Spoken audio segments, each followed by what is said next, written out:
Bonjour à toutes et à tous, j'espère que vous allez bien. On se retrouve pour le brief du mardi 16 juillet, il est 8h30. Aujourd'hui, on va parler donc des news économiques, du ratio long and short, du funding, open interest, des liquidations. On regardera ce que font les whales en finissant par l'analyse technique de Bitcoin. Mais avant ça, je voudrais regarder mon erreur sur pourquoi on a... Donc hier, en fait, j'ai analysé un petit moment pour savoir où a été mon erreur de vouloir short alors que on était en tendance haussière et qu'il y avait des longues potentiellement à prendre. Donc en fait, qu'est-ce que je n'ai pas vu? Je n'ai pas vu cette cassure de tendance déjà, donc celle-ci. Lorsqu'on a été juste au-dessus de ce plus haut, on est passé haussier à moyen terme. Et en fait, c'est ça qu'il aurait fallu voir, c'est que moi je regardais la moyen terme de celle-là. Donc on faisait toujours donc des plus hauts, de plus en plus bas, etc., etc., etc. Mais quand on est arrivé ici, on aurait dû remarquer ça.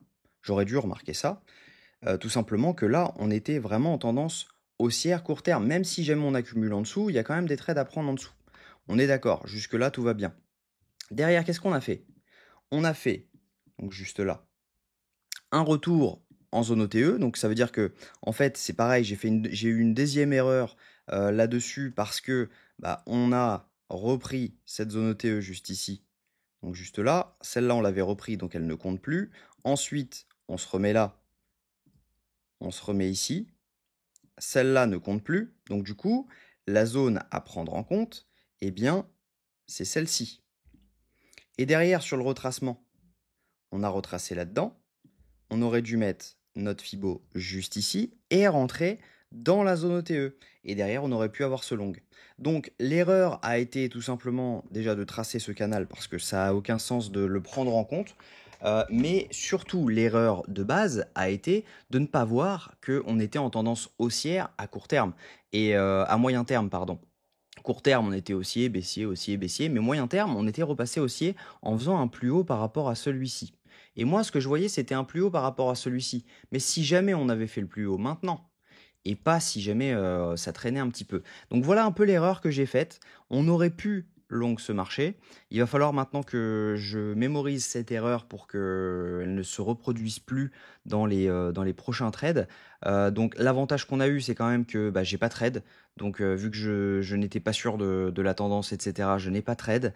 Donc le capital est sauvé, je n'ai partagé aucun trade, donc j'ai provoqué aucune perte chez les abonnés. Donc plutôt satisfaisant quand même de ne pas avoir trade. Mais voilà, on a ce petit dégoût sur ce trade qu'on aurait pu prendre, étant donné que c'était quand même un setup plutôt sympa pour venir, à mon avis, donc on avait au moins ici, mais on pouvait mettre le stop loss juste ici pour venir target ce plus haut. Et derrière, on était sur un ratio de 1 pour 5. Donc plutôt décevant là-dessus, mais plutôt content quand même dans mon malheur. Voilà, il n'y a pas eu de trade contre-tendance parce que je n'étais pas sûr de la tendance. Donc voilà un peu l'erreur. Je suis désolé si jamais il y en a qui suivaient les vidéos en étant sûr qu'on allait redump. Ça a été mon erreur. Maintenant, on peut avoir un retracement. On n'est pas à l'abri de retracer et d'avoir une belle entrée longue. Maintenant, si jamais on se place en H4, par exemple, on pourrait avoir une entrée H4 largement dans la zone ETE de tout ce mouvement. Donc on se mettrait juste ici. On peut largement avoir quelque chose comme ça, même juste là. Voilà, on peut largement retracer dans les 59 700. D'ailleurs, on a un gap CME à venir chercher, donc pourquoi pas. Mais voilà, je suis désolé là-dessus et je suis bien content d'avoir remarqué mon erreur pour qu'elle ne se reproduise pas. Donc maintenant, on va regarder ce qui peut se passer et au niveau donc les news économiques, etc. Donc aujourd'hui, on n'a pas grand-chose. 14h30, on a les ventes au détail principales et mensuelles. Pas vraiment très impactant. En revanche, demain, on va avoir l'inflation anglaise et européenne, donc l'anglaise à 8h et l'européenne à 11h. Et on aura également le stock de pétrole brut à 16h30. Au niveau du ratio long and short, on est quasiment sur du kiff-kiff. On est sur 51,78% et 48,2%. On a une augmentation du nombre de longues sur les dernières 24 heures avec une diminution du nombre de shorts, étant donné tout simplement qu'on a énormément de personnes qui se sont fait liquider en short. Donc c'est normal qu'il y ait une diminution. À un moment, les gens se disent ok, bon, je vais arrêter de short. Et là, ils se sont mis à longue parce que si jamais on regarde, on a tout simplement eu l'open interest qui est monté en flèche avec des fundings qui étaient négatifs et qui sont repassés positifs en flèche. Donc entre hier 22h30 et ce matin 6h44, tout le monde a long ce mouvement et derrière qu'est-ce qu'on a fait? On est venu les rects. Donc ça c'est plutôt encourageant. Maintenant on voit que, bah, on n'a pas fermé tout le monde encore, mais voilà, on est venu actuellement quasiment à leur zone 400 et cetera. Donc on n'est pas à l'abri d'un tout petit dump encore là-dessus. Donc un petit dump à mon avis pour venir chercher les 62 900. On va voir en fonction des liquidations surtout. Mais à mon avis, voilà, il y a des chances que on dump au moins jusqu'à ces plus bas. On doit accumuler pas mal de liquidations en dessous et ensuite pour pouvoir potentiellement rebondir. Si jamais on regarde, donc on a la confirmation sur ExoChart, on voit clairement que bah, tout le monde a long ce mouvement et les shorts n'ont fait que se fermer. Donc même chose, hein, grosse augmentation du nombre de longs sur cette montée et grosse diminution du nombre de shorts, étant donné que on ferme des shorts quand on monte parce qu'on les liquide ou parce qu'ils ferment en négatif. Si jamais on regarde un peu les liquidations, on voit que bah, sur 24 heures, on a encore des liquidations à venir chercher autour des 62 862, également autour des 62 200. Donc il y a des chances de venir les chercher, je pense que ça va être une question de temps. On est à court terme, à très court terme en tendance baissière, on le voit, on a fait des plus bas. On n'est pas à l'abri maintenant de faire un petit rebond pour pouvoir redump tranquillement autour des 62 222. Et derrière, on a encore pas mal à venir chercher à la hausse. Donc sur une semaine, par exemple, on va se mettre sur une semaine. Et il y a encore beaucoup de liquidités à venir chercher. Mais voilà, on est vraiment sur une masse de liquidités autour des 56 000 dollars. Donc il y a des chances, il y a un monde où on y retourne. Et derrière, ça pourrait nous donner une belle entrée longue. Si jamais on regarde ce que font les whales, donc hop, ça c'est les retails. Si jamais ça veut bien se mettre comme ça. Voilà, les retails sont dans l'indécision la plus totale. Ils ont acheté ce mouvement ici, là ils l'ont revendu sur le pump.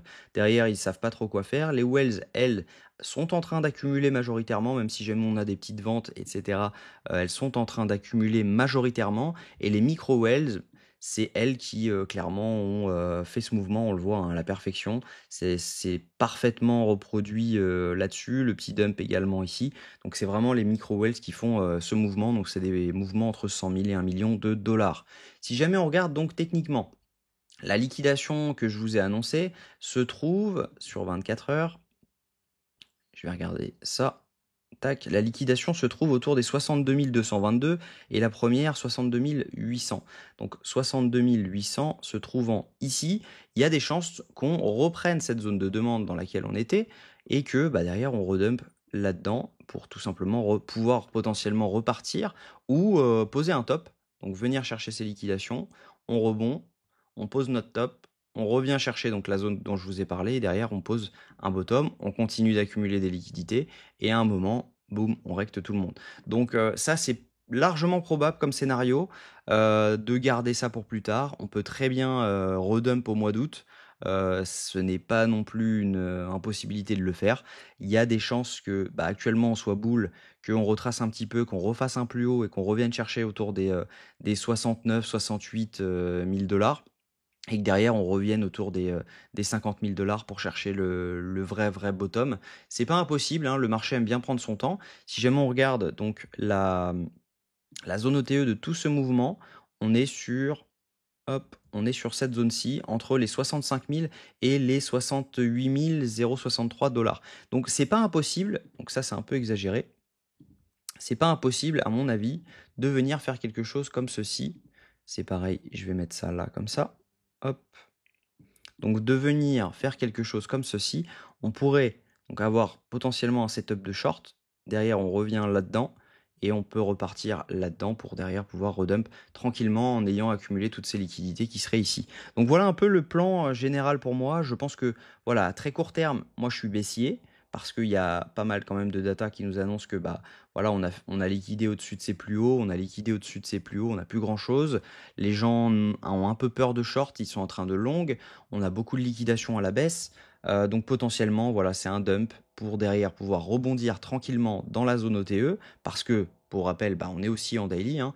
Maintenant qu'on a fait un plus haut par rapport à celui-ci, on est haussier. Donc il n'y a aucune raison d'aller sous ces plus bas, même si jamais voilà, on peut très bien mèche là-dedans et derrière revenir. Ça nous donnerait simplement la zone OTE de tout le mouvement.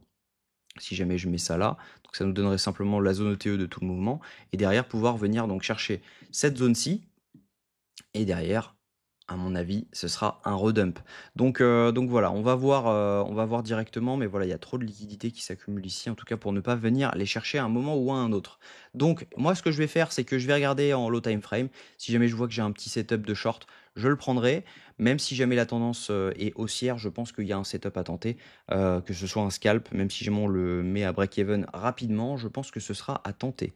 Donc voilà, j'espère que cette vidéo vous a plu. Si c'est le cas, je vous invite à vous abonner si jamais ce n'est pas encore fait, à liker cette vidéo et à commenter la crypto que vous souhaiteriez que j'analyse. Je prépare une petite vidéo d'une dizaine de vidéos, d'une dizaine de cryptos, pardon. Donc il y aura voilà, une analyse de 10 cryptos dans cette vidéo pour vous donner les points d'entrée, les points de sortie long terme, etc. Ma vision long terme sur ce bull run. Donc voilà, j'espère que cette vidéo vous a plu. Passez une bonne journée, on se retrouve demain à la même heure.